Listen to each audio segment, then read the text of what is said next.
En el video anterior estábamos hablando de cómo parir al Hijo de Dios que somos. Y hablamos un poco de la acción del Espíritu Santo en cada área de nuestra vida que viene a organizar y preparar todo para el parto. Y que este parto incluye sufrimientos, pero que nos llevan al fin y al cabo a nacer a la altura de lo que queremos, de lo que el Señor quiere, ser hijos de Dios para vivir de esa forma. En este video vamos a hablar de cómo alimentar a ese hijo de Dios que somos. Así que te invito a que te quedes hasta el final y disfrutes al máximo este contenido que está aquí en mi canal, hasta los confines de la tierra. Te habla Ginfred Gutiérrez González. Quédate y disfrutemos este momento de evangelización.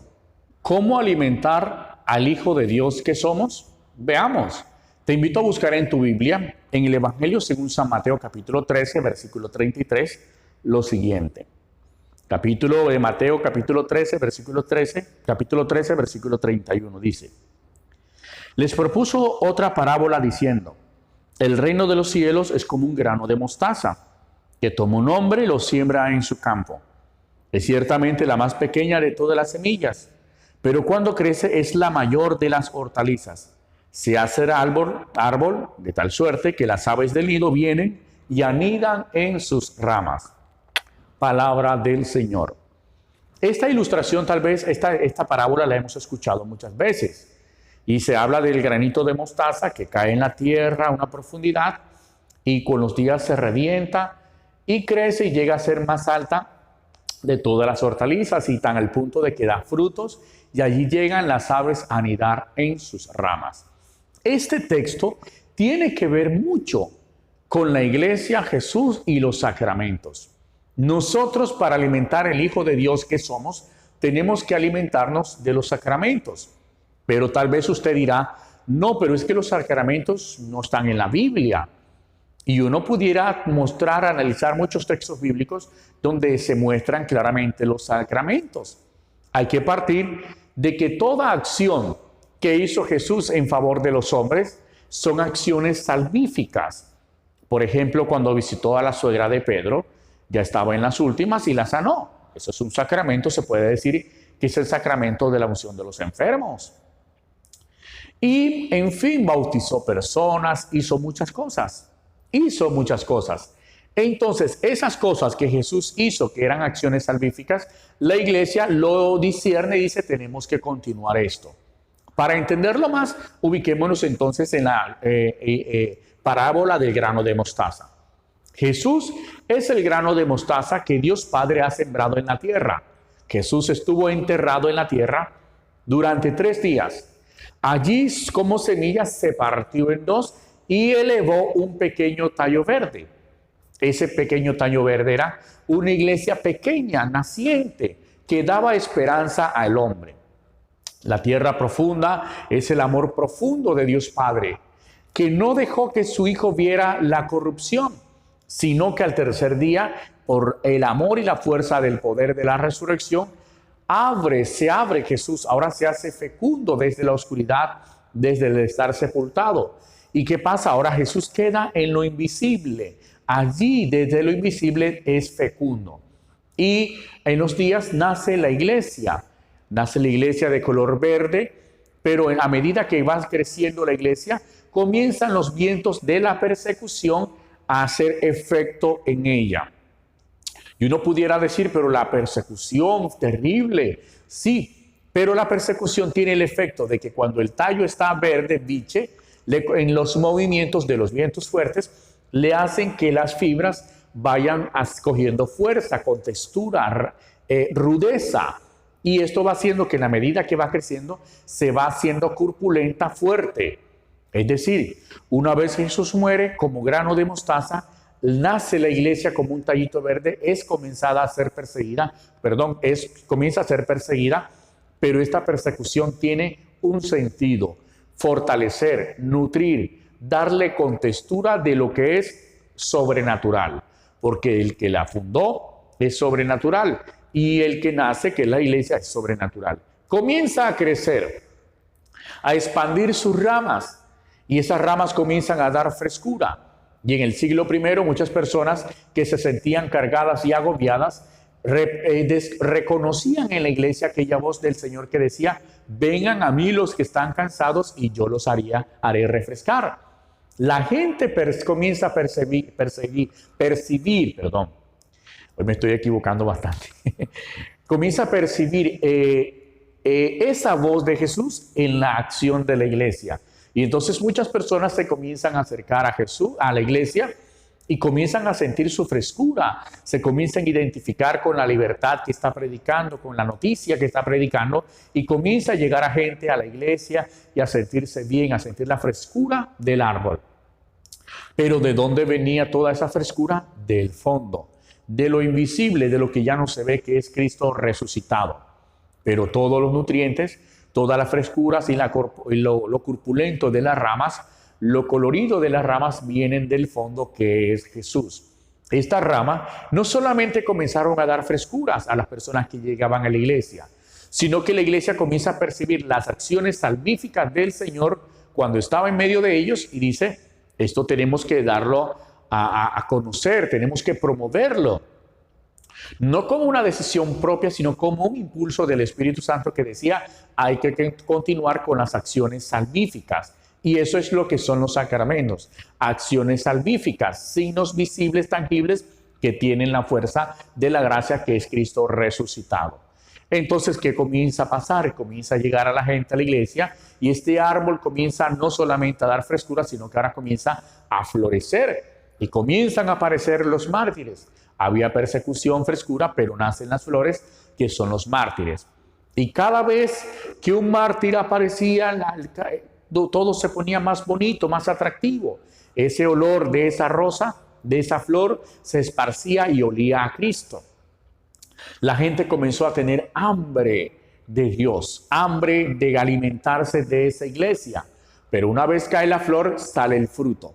Y un fruto jugoso, porque todo el jugo que traía ese fruto viene a través del tallo, pero lo toma de la raíz, que es Cristo. Es decir, Jesucristo, que es la raíz invisible de ese grano de mostaza que Dios Padre puso en el fondo, dio fecundidad y nace la iglesia como una iglesia de esperanza. Se esparce por todo el mundo como ramas y comienza a darle frescura a muchas personas, y muchas personas aceptan el cristianismo y comienzan a vivir de manera aliviada, descansada. Hay persecución, sí, pero esas flores dan fecundidad también. Detrás de esas flores, que son los mártires del siglo I y que se extiende hasta estos tiempos, comienzan a salir los frutos jugosos. Esos frutos jugosos son los sacramentos. Los sacramentos son signos visibles, jugosos, que están llenos de la vida de Cristo resucitado, comenzando desde el bautismo hasta el matrimonio y sacramento del orden.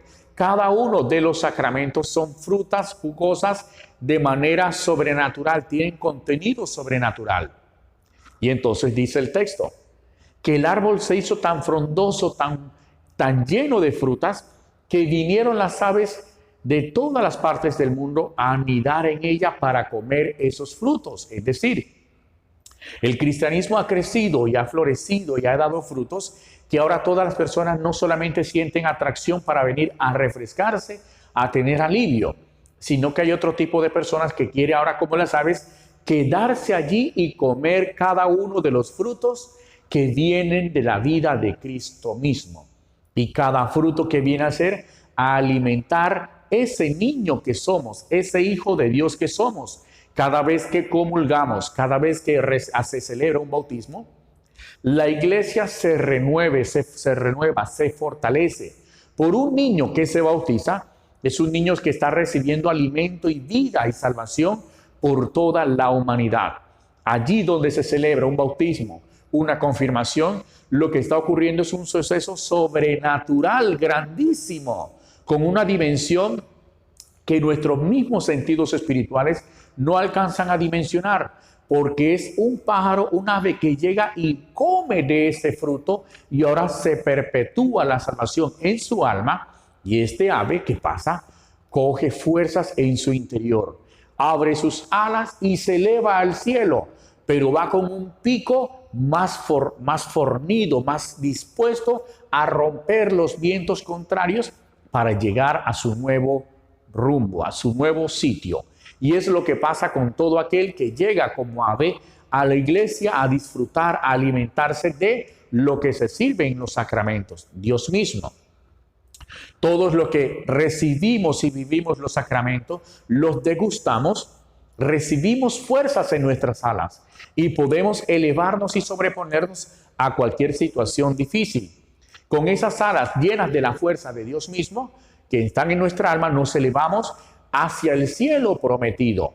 Pero este pico, es decir, nuestro carácter, voluntad, fuerza, nos impulsa a estirarnos como el ave que estira el pico para romper los vientos contrarios y poder llegar al nuevo sitio que nos espera, la Jerusalén celestial, donde está la última y eterna y definitiva Eucaristía, donde está la boda del Cordero y donde vamos a perpetuar nuestra existencia cara a cara con nuestro Dios.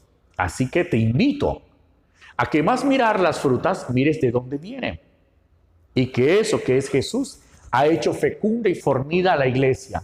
Que esas ramas de la iglesia que se han extendido por todo el mundo, que tiene flores, que son los mártires, esos mártires generan, y un mosquito dándome vuelta, generan frutos jugosos que son los sacramentos.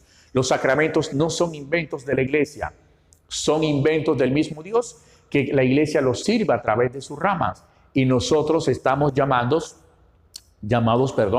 a acercarnos y disfrutarlos para recibir fuerza interior, fuerza en nuestras alas y elevarnos al cielo con nuestro pico, romper nuevos horizontes hasta llegar a la tierra prometida, a nuestros nuevos cielos.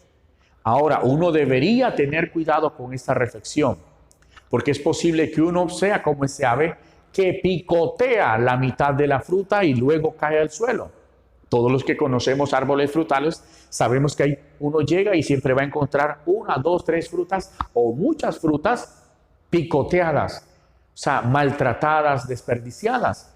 No cometamos este error de llegar a la iglesia frondosa, fornida, llena de vida y de esperanza, a picotear los sacramentos.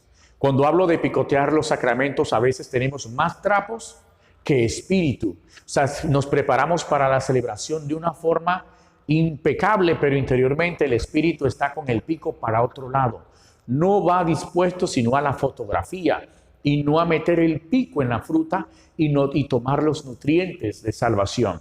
Así que esta reflexión nos lleve a tomar en serio la vivencia de cada uno de nuestros sacramentos, que es alimento, resurrección, vida en nuestro interior, preparándonos para llevarnos a la vida eterna. No picoteemos los sacramentos, no juguemos con ellos, no los desperdiciemos. Por el contrario, aprovechemos al máximo este alimento para este Hijo de Dios que somos, que nos va a llevar a la plenitud de la gracia en el cielo. Te invito, yo, Ginfrey Gutiérrez González, desde la Arquidiócesis de Barranquilla, que disfrutes este tema bajo oración. Lleva la oración, contempla la escena y pídele al Señor que dé fuerza y valentía para seguir volando y rompiendo con tu pico nuevos horizontes. Compártelo con otras personas para que se beneficien, porque, ojo, este anuncio de Cristo tiene que llegar hasta los confines de la tierra. Un abrazo y bendiciones.